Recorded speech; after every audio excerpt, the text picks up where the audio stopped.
Xfinity Sports Report, your Utah High School connection. I am joined right now by the Lone Peak boys basketball team, so welcome.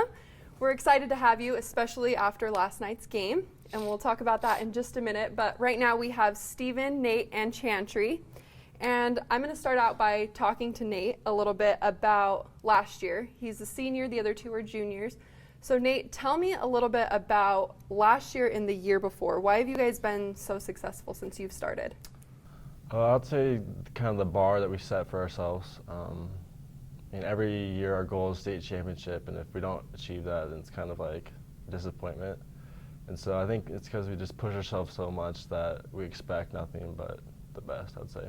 So the last 2 years you guys have made it to quarterfinals. What's your mindset about that last year compared to this year?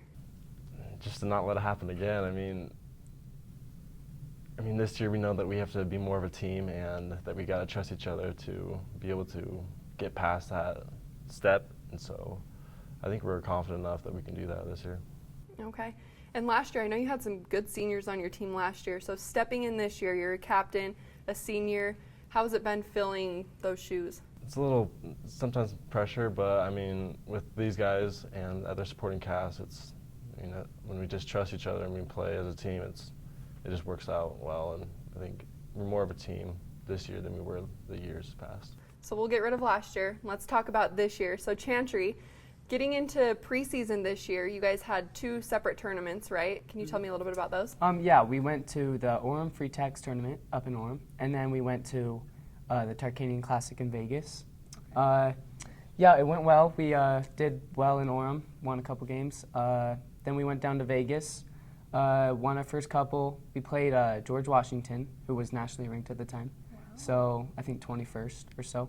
That was a good win for us. Went in overtime, pulled it out. So that was definitely, I think, one of our favorite wins so far this year. Okay. Would you say that that was your turning point, knowing that you guys were going to be able to compete big this year? Yeah. We always thought, we could be anybody, but I think that to us proved it, that we could really be anybody this year. So Steven, getting into the regular season now, your first game was against Harriman. Tell me about that.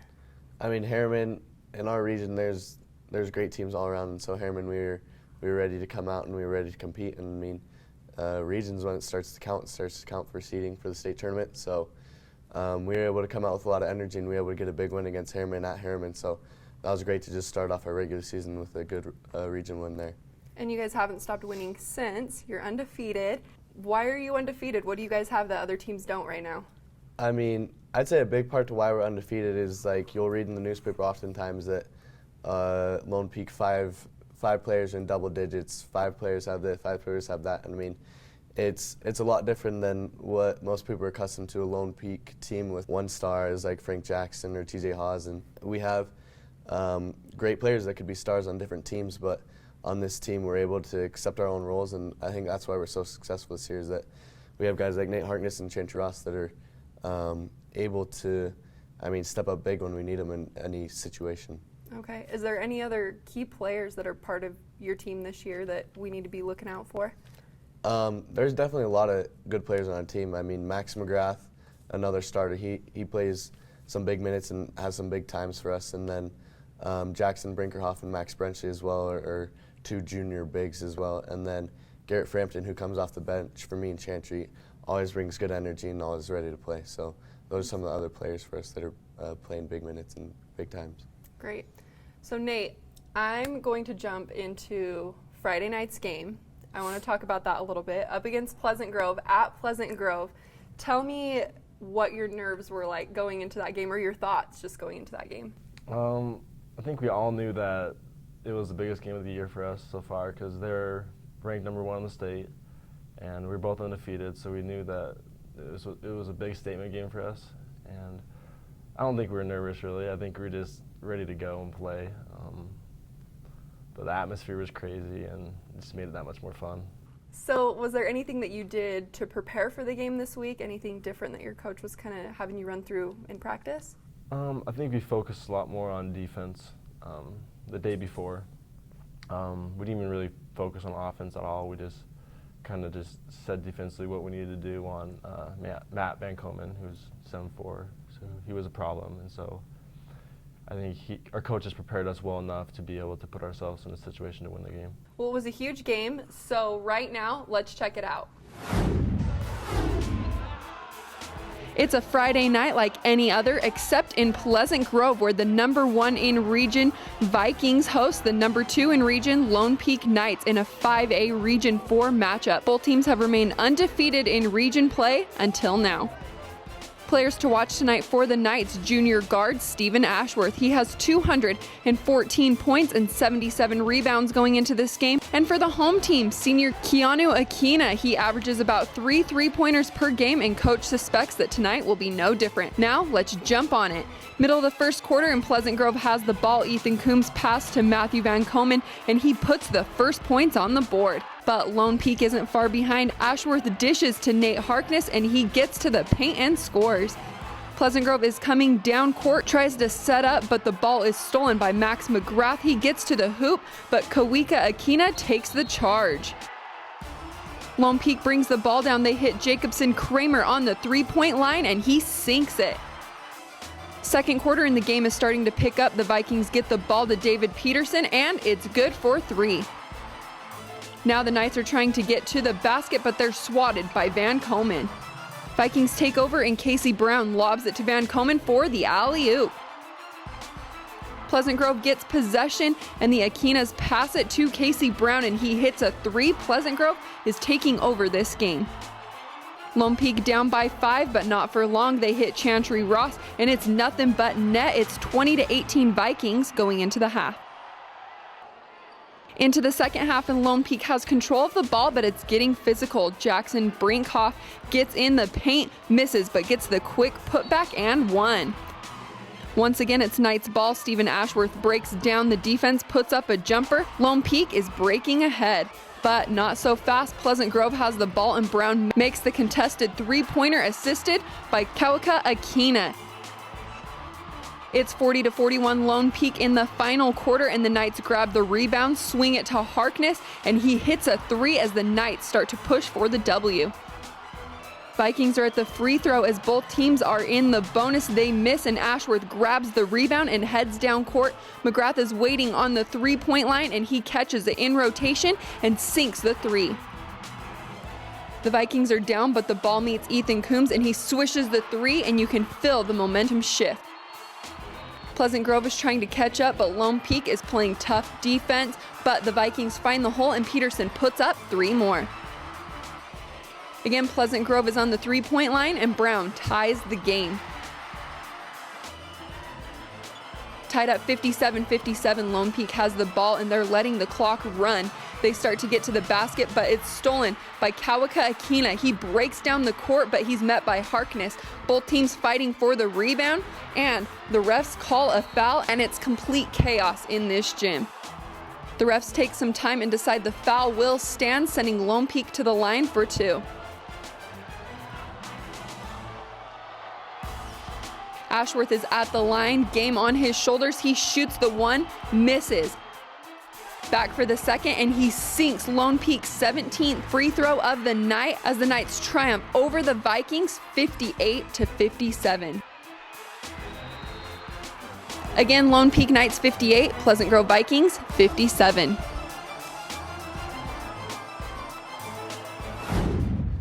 So what a game for you guys. Congratulations on that win, by the way. That's Thank you. phenomenal. I'm really excited for you. So last night, you were the one at the foul line. Tell me what was going through your mind.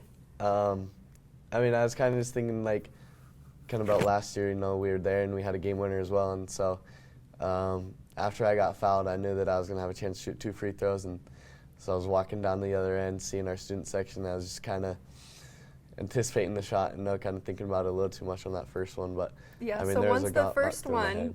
didn't hit, I mean, I nerves pick up even more. Of course. I mean, after you miss the first shot, there's always a little more pressure. And I mean, they called the timeout. And I mean, it was perfect when they called the timeout. And I was able to go into the huddle. I mean, my teammates were supportive. These guys were very supportive. And I was able to go out, and it was time to shoot the second shot. And I mean, Nate pulled me aside, and, you know, it just gave me a little bit more of confidence, said what I needed to hear. And then luckily I was able to hit the shot. And the crowd, How does that feel when you hit that shot with, what is it, like 0.2 seconds left? Yeah. So I mean, it was crazy. I mean, Pleasant Grove fans were going nuts, and you couldn't even hear if I was trying to talk to Hark on the free throw line. He couldn't even hear me. But I mean, after I hit that shot, just the silence of the PG fans, and then the excitement of the Lone Peak fans was an incredible feeling for sure. So Chantry, you were there, obviously, on the court, right? Yep. What was your feeling when he missed the first one but then hit the second one? Oh, I mean, I thought he was going to hit the first one, but there's no doubt in my mind he's going to make the second. I mean, we've done it a million times, you know, down by 1, 0 seconds on the clock, tie game, you know, state championship, whatever. I know he's going to hit it. Anyone on our team, really. I have all the faith in him. Was there any thought in your mind of going into overtime?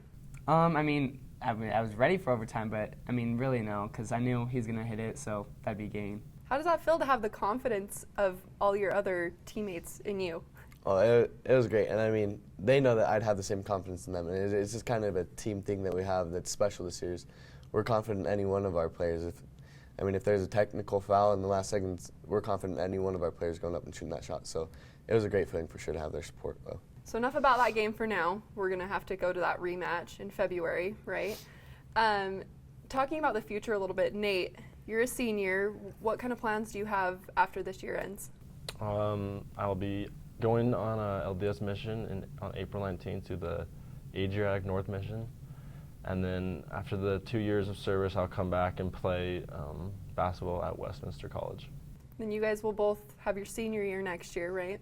Mm-hmm. So looking forward even to this next week, Monday, you have another game. How do you do, Chantry, how do you do a quick turnaround from that, from just Friday to Monday? I mean, we've been playing basketball, you know, AAU, basketball all our lives. So we've had games, you know, 4 games a day, 5 games a day. I mean, so I don't think it's a big part physically, but more mentally.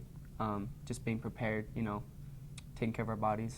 Okay. And then, Steven, you guys have a tournament coming up next week as well, right? Tell me about that. Yeah, so we're flying out to Florida actually, and we're going to play in kind of a Montverde invitational tournament. And I mean, there's going to be some great teams out there. I mean, Montverde especially, they're, I think, ranked 2nd in the country right now. And so hopefully we'll have a chance to play them and hopefully kind of showcase our talents and hopefully, I guess, play to the best of our abilities that we can, I guess. Cool. Florida at the perfect time here in Yep. Utah. That's I am right. so jealous. Okay. One other thing I just want to talk about is team bonding. I know you were mentioning that you guys are all really close. What's different, what would you say, Nate, from the previous years to this year? I would say my freshman year, we won state that year, but it was a little bit different because like the seniors and juniors would like talk, like kind of keep it to themselves, and the freshmen had to like know their place and not really like get in their way. But like this year, it's like we all respect each other. We all have, I mean, we all like don't put each other like down, like, or make fun of each other. Like this year, it's different. We're like anybody can talk to anybody, and we all have each other's back no matter what. Like year you are in school, or if you play or if you don't, we're all on the same team. Okay. So knowing that you're bonded even more this year, and you made it to quarterfinals last year, what are you guys thinking this year? Is it state championship this year? Oh, yeah. Oh yeah. That's the goal. It always is. Great. Well, thank you guys so much for coming on the show. And we're going to take a quick break, but when we come back, we have more boys basketball games for you.